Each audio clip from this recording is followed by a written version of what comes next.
Watu wamefurahi, Diamond na Davido wakutana backstage, mashabiki wa mwaga maoni.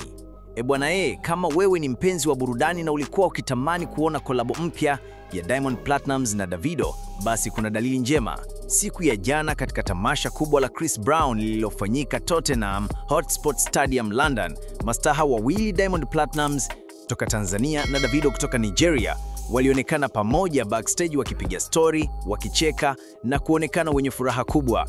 Walionekana kama watu waliokutana kwa muda mrefu, huku wakionyesha uswahiba na vibes za hali ya juu.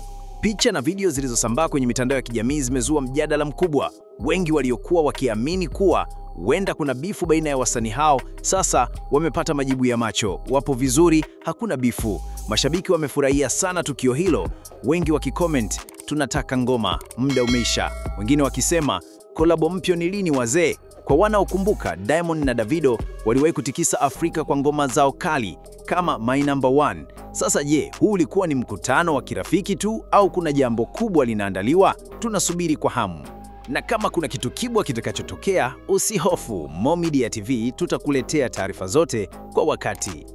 Kwa hiyo cha kufanya sasa hivi ni rahisi. Gusa neno subscribe hapo chini ya video hii ili usipitwe na chochote kutoka kwa mastaa hawa na mengine mengi ya burudani Afrika.